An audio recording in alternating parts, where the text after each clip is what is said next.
With such acclaimed films as Eraserhead, Blue Velvet, and The Elephant Man to his credit, as well as the groundbreaking television series Twin Peaks, David Lynch is one of the most colorful and best-known directors of our time. He is here tonight with his newest movie called Lost Highway. It's a pleasure to welcome you here, and thanks for joining CBS. Thank you, Tom. In reading about you this afternoon, at about 20 years of age, you were in Philadelphia. I sure was. All right, and there, you loved painting, but you also became intrigued, as I read, with the idea of animation, of making the pictures move, huh? Well, I was in I went to the Pennsylvania Academy of the Fine Arts, Yep. Broad and Cherry Streets. And I know it well. I worked there. Yeah. And Mike, we could just stop for a second, because I watched you in Philadelphia, and I think we came to L.A. in 1970, the same year. Yeah. And so then I come out here, and I see you on TV here. I couldn't You say, what, is this guy following me? It was really weird. Perplexing, yeah. And weird. Which would appeal to you. Yeah, it appealed to me. Yeah, weird. And I was painting, and it was the painting, as I've said before, is painting very dark paintings. And I saw some little part of this figure moving, and I hear a wind. And I really wanted these things to move and have a sound with them. And so I started making an animated film just as a moving painting. Mm-hmm. And that was it. I wasn't in the film business. No. I was just doing it to make the And you were doing it informally. It wasn't for commercial release. You were tinkering around, as it were. Extremely informal. I built this 1-minute film on a sculptured screen with the sound of a siren going for experimental painting and sculpture contest at the end of the year that they had every year. And then you made a short film while in Philadelphia, did you not? Well, I made that short film, and I made 2 other short films through, well, the first one wasn't through the American Film Institute, but I got a grant from the Independent Filmmakers Program from the American Film Institute, and that was pretty much one of the happiest days of my life. And what was that short film? That was called The Grandmother. Right. And what was the one with all the faces? That was the very first one, 6 men getting sick. It was actually untitled, and I've since then titled it. And so what's the title now? 6 men getting sick. Getting sick. Yeah. They throw up and then their heads blow up. Well, no, they don't blow up. There's some fire involved, and they become sick, yeah. Now, where did your early ideas for films come from?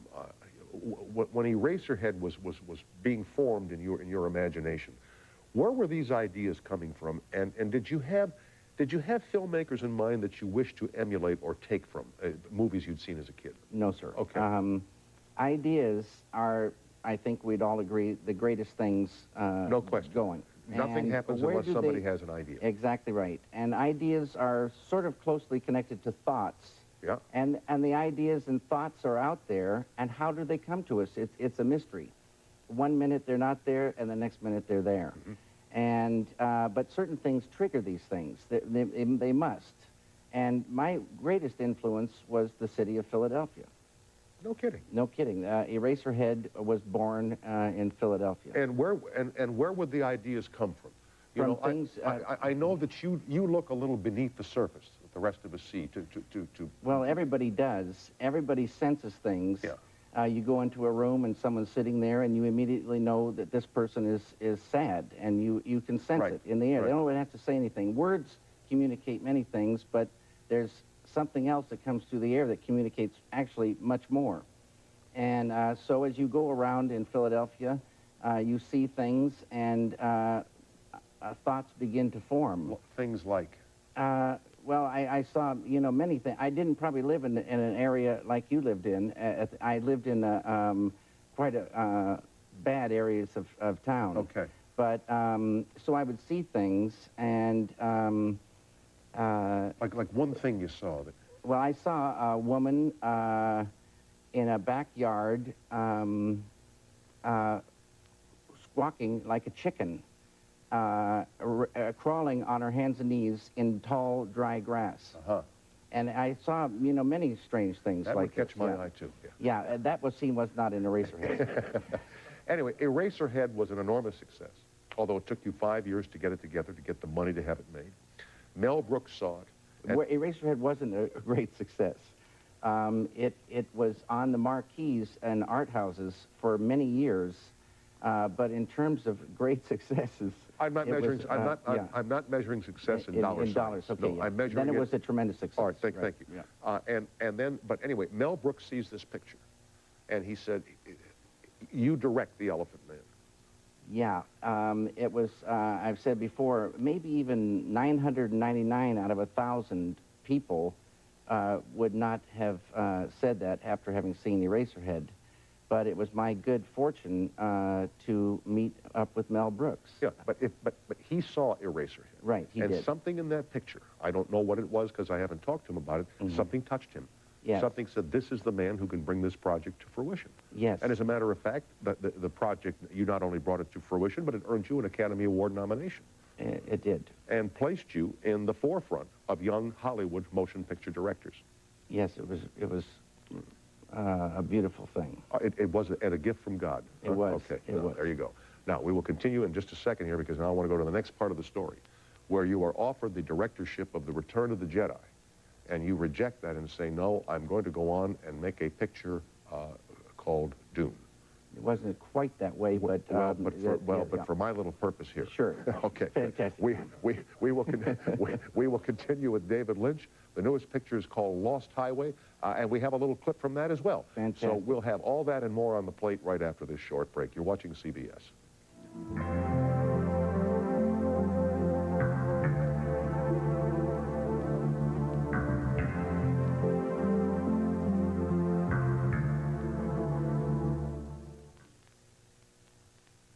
If you have a headache,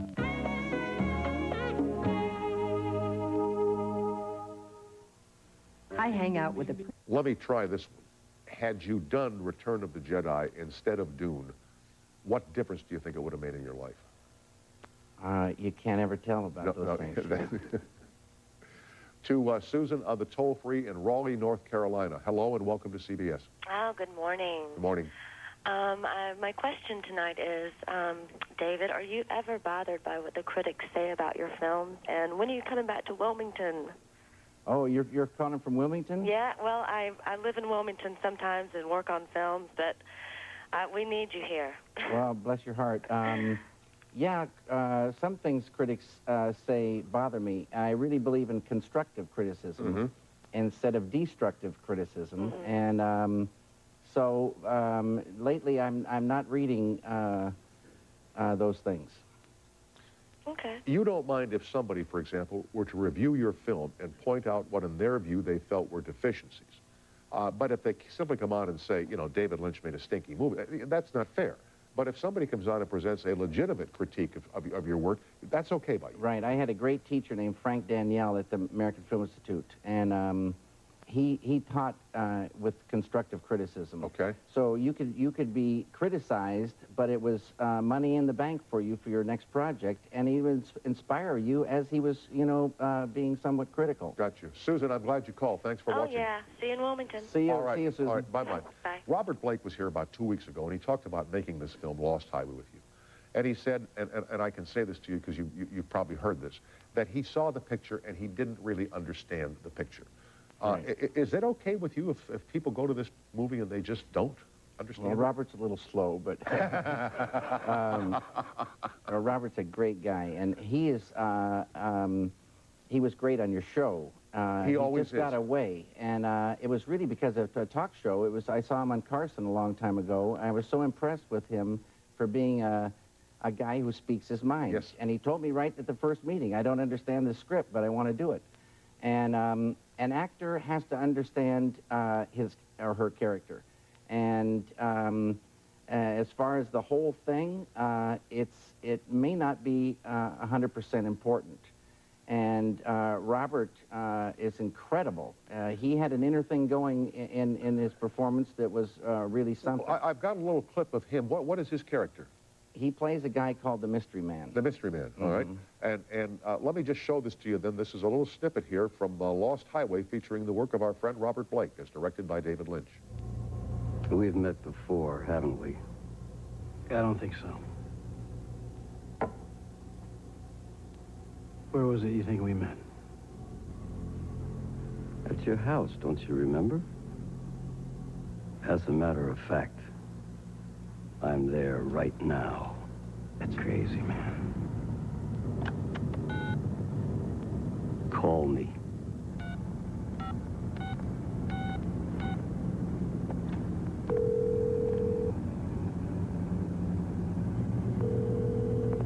I told you I was here. How'd you do that?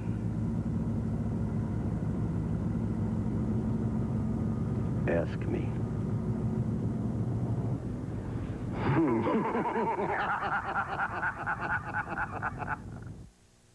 Robert Blake with Bill Pullman in a scene from Lost Highway. It's in release now at theaters everywhere? No. It's going to 175 theaters this Friday, this weekend, and it'll go up as it goes. Okay, through the week. I hope it's a huge success for you. I'm an enormous fan of your work, I must tell you that, and I treasure meeting you, and I hope you'll come back. Tom, it was a real pleasure. Thank you very so much. My pleasure. David Lynch, my friends. The picture is called Lost Highway. Look for it at theaters in your town. Back after this break. I really...